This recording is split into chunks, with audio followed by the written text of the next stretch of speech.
এবার ইয়ামিন মানে ডান হাত, ডান হাতে যা পেয়েছিলেন আর কি তা দিয়ে সবগুলোকে ভেঙে চুরমার করে ফেলেছে। ব্যাস এবার ওরা যখন আসলো এসে বলছে যে আনতা ফাআলতা হাযা বিআলিহাতিনা ইয়া ইব্রাহিম, হে ইব্রাহিম তুমি কি আমাদের উপাস্যদের সাথে এই কাজ করেছো?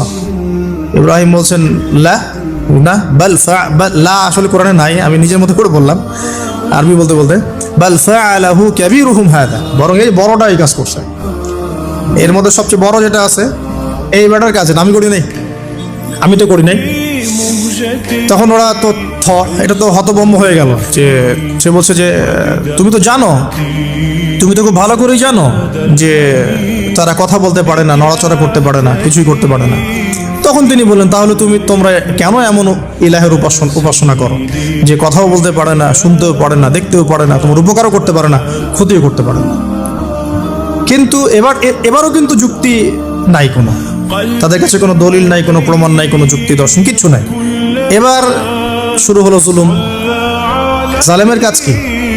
যুক্তি, জ্ঞান, দর্শন, বিজ্ঞান এগুলো দিয়ে যখন পরাস্ত, এগুলো দিয়ে পারছি না, এবার পেশি শক্তি। এবার কি?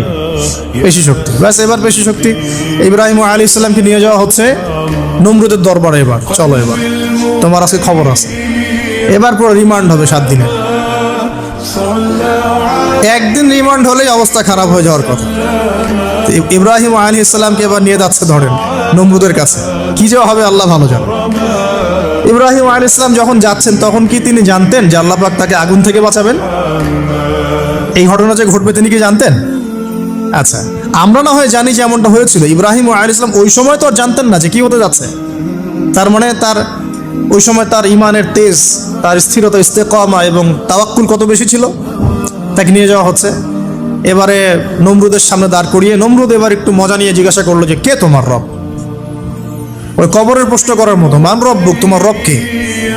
তো ইব্রাহিম আলাইহিস সালাম বলছে রব্বি আল্লাযী ইউহয়ী ওয়া ইউমীত, আমার রব তিনি যিনি জীবন দেন মৃত্যুও দেন। এবার নমরুদ বলছে ক্বালা আনা উহয়ী ওয়া উমীত, আমি তো জীবন দিই আর মৃত্যু দেই। কিভাবে? একজন যাবজ্জীবন